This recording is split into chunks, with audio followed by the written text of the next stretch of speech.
Fala galera, aqui quem conversa com vocês é o professor Marcos, de Língua Portuguesa e de Literatura.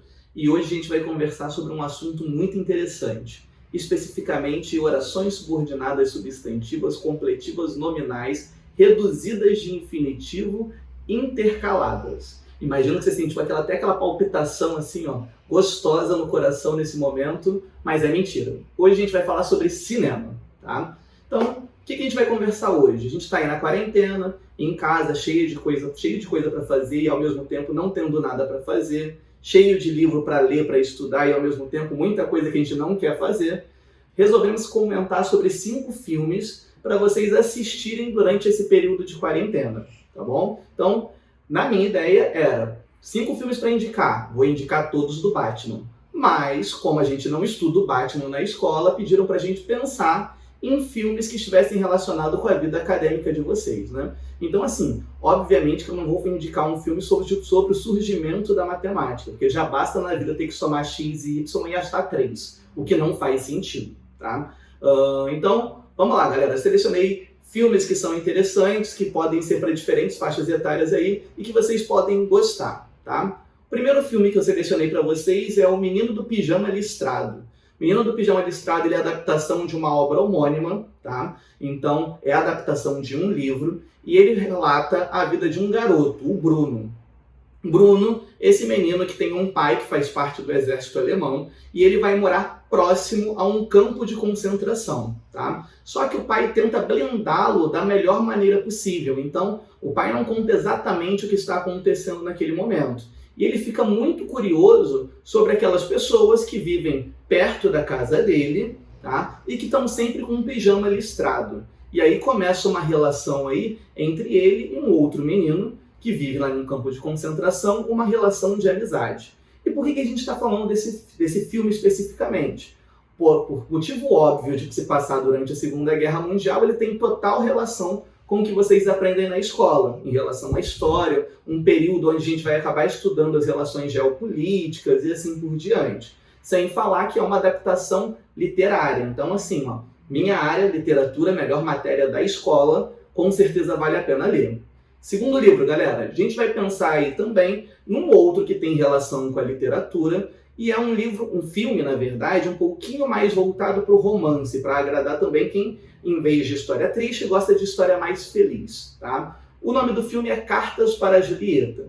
Como o próprio nome diz, está se inspirando aí em Romeu e Julieta, do Shakespeare, certo? E aí você tem uma protagonista, que é a Sophie, que faz uma viagem com seu noivo, que é altamente ocupado, não dá muita atenção para ela, e aí ela começa a se envolver com uma questão de envio e recebimento de cartas que são escritas para Julieta. Julieta, protagonista lá da obra Romeu e Julieta, do Shakespeare, né? E a partir daí ela entra numa aventura e talvez, possivelmente, conhece um homem que é chato, irritante, muito perturbado e que talvez se torne o amor da vida dela, tá? Então a gente tem aí, ó, literatura, relação direta com Romeu e Julieta. Além disso, a gente entra na filosofia. Por que filosofia? A pergunta é, amor da vida dela? O que é o amor da vida de alguém? Aliás, o que é o amor?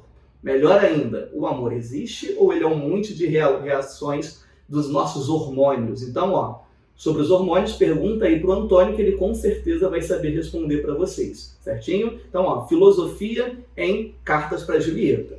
Terceiro filme, galera. Terceiro filme, ele também vai estar relacionado com literatura, sempre, porque é a minha área, né? E a gente vai ter aí A Menina que Roubava Livros. Também um outro filme que está relacionado com a Segunda Guerra Mundial, período histórico que particularmente eu gosto muito, tem muitos detalhes da questão política, da questão econômica e assim por diante, então eu acho interessante.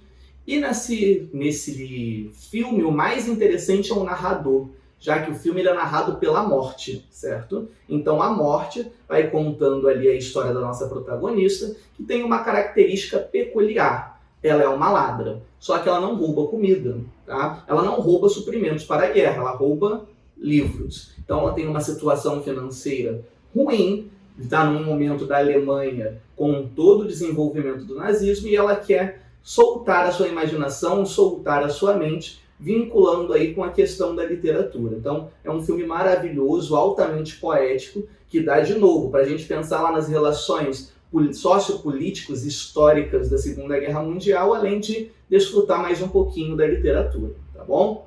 Quarto filme, galera. Agora, pensando um pouquinho também na galera de exatas, apesar de matemática não ser muito meu forte, tá? Nós temos aí um filme chamado O Jogo da Imitação. Quando eu penso aí no Jogo da Imitação, nós temos um filme que relata a vida do Alan, tá? Onde ele é um matemático que se envolve na Segunda Guerra Mundial, de novo, esse período histórico, certo? E aí, quando a gente pensa nesse envolvimento dele, ele vai estar pensando na questão de encriptação. Ele vai, então, se envolver ali com a área de matemática, com a área de informática, e ele vai trabalhar na ideia de tentar quebrar códigos dos submarinos alemães, certinho? Então, ó, é um filme que vai trabalhar aí com alguém muito importante para a área de exatas, sem falar que também vai estar vinculado com essa questão, novamente, da história e assim por diante. História que acaba estando muito ligado com a literatura, como vocês perceberam, também com o cinema. E por último, o quinto filme, que eu deixei para o final para dar aquele grande wow, a melhor série cinematográfica já gravada. E não é o Batman, tá? Então, melhor ainda do que o Batman, vocês precisam assistir Star Wars. Aí você vai me perguntar o seguinte, o que Star Wars, professor, tem a ver com o que eu aprendo na escola? A resposta é tudo. Vamos lá, primeiramente, política. A gente tem ali a queda da democracia, certo? O Senado é destituído e o surgimento de um império. Golpes políticos, tudo a ver com história, certo? Guerra entre planetas. Olha, então, vamos estudar o que é geografia política ali da região. Tudo a ver com a escola. Vou pensar o seguinte, professor, mas o que mais tem a ver com isso? Você tem toda a questão da revolução e assim por diante. Na pior das hipóteses, se eu não gosto de nada disso, tem física, tá? Nós temos o som. Você fala assim, mas o que o som tem a ver com o filme? Temos explosões no espaço e, como vocês sabem, o som não se reproduz no vácuo. Na pior das hipóteses, você vai gostar de contestar o filme, tá bom? Então, ó, 5 filmes maravilhosos para vocês curtirem aí durante a quarentena, tá? Depois me contem o que vocês acharam. Espero que vocês aprendam um pouco com essas produções, se divirtam também com Star Wars, tá? O melhor filme deles, só para dizer. E, galera, estamos juntos, tá? 2 recadinhos no final, vocês não podem esquecer. Recado 1, busquem conhecimento. Recado 2, vocês podem tudo.